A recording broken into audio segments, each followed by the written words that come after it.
What if the reason we haven't met aliens is because they're all gone? Or worse, they saw us and decided to leave us on read.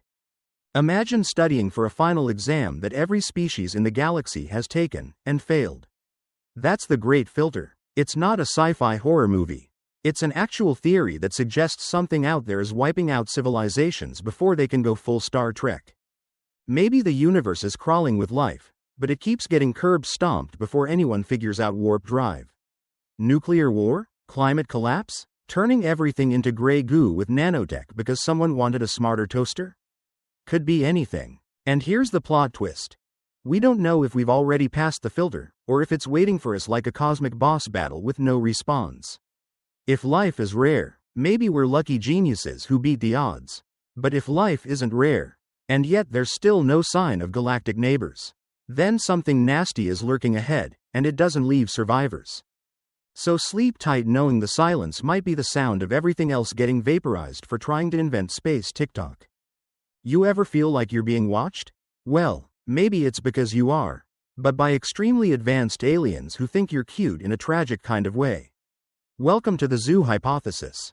In this scenario, we're the exhibit. Think galactic safari, but instead of lions lounging in the grass, it's us doomscrolling on our couches while extraterrestrials sip plasma lattes and giggle from behind cloaked observation drones. Maybe they made a pact not to interfere, like a cosmic, prime directive, because we're too primitive, too violent, or just embarrassingly weird, like, they saw us invent pineapple pizza and immediately backed off. Or maybe they're waiting to see if we can evolve past the part where we fight over imaginary borders and punch each other over parking spots. Until then, we're the reality show of the Milky Way, and nobody wants to break the fourth wall. Okay, what if the problem isn't them, it's us? We might just be the overachieving toddlers of the galaxy. Welcome to the "we're too early" hypothesis, where humans are the precocious little weirdos showing up at the intergalactic party way before everyone else. Think about it. The universe is 13.8 billion years old. Planets are still forming. Maybe intelligent life is a slow cooker kind of deal. And we're the impatient microwave popcorn bag that popped early and is now just sitting there awkwardly while the rest of the kernels are still heating up. So yeah, maybe there will be galactic civilizations, just not for another billion years. We're early birds at a party that hasn't even been catered yet. No wonder it's so quiet. In the meantime, we can either wait for company, or decorate the place with Wi-Fi and cat videos. Let's say aliens are out there, and they're talking constantly. The problem? They're using a language that makes zero sense to us because it's not sound, or math, or even anything we'd recognize as a signal. It's like trying to decode whale songs with a microwave. This is the "communication is impossible" scenario. Maybe alien life uses something totally foreign, like gravitational pulses, quantum vibrations, or hyperdimensional hand gestures we couldn't detect even if we stuck 1,000 telescopes on Red Bull. We assume math and logic are universal. But what if that's just our brain's favorite comfort food? Aliens might think entirely differently. Their version of hello could be an electromagnetic fart across the void. And we'd never know. So while we beam hello from Earth into space like hopeful dorks, they might be blasting galactic memes at us right now, and we're too busy buffering. Let's borrow a creepy idea from the darkest corners of Reddit. What if space is kind of like the dead internet theory?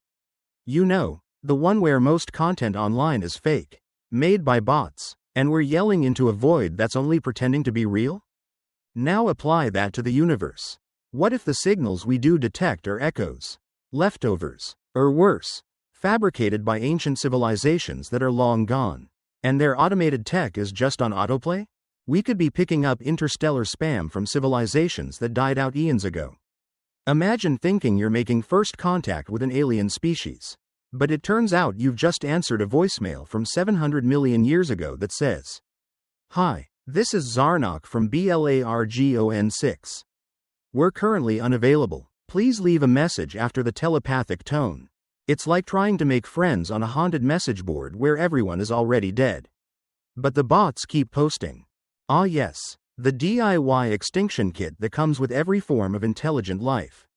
Nuclear weapons? Check. AI gone rogue? Double check. Reality TV? Triple check. Honestly, This idea says that intelligence carries the seeds of its own demise.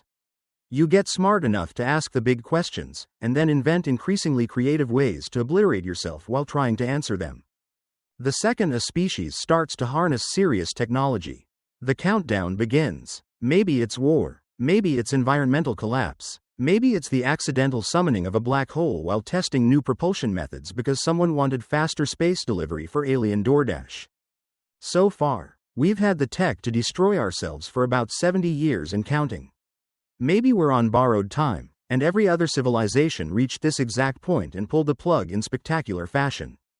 Which means if we want to meet aliens, our biggest challenge isn't building rockets. It's not pressing the big red button. Okay, put on your tinfoil hat.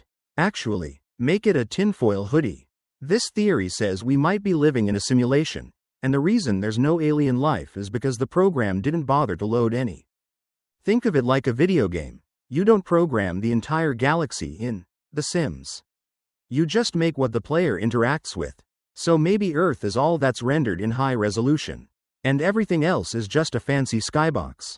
Other galaxies? Placeholder textures. Cosmic background radiation? Just aesthetic noise. The simulation only focuses on us because we're the main characters or test subjects.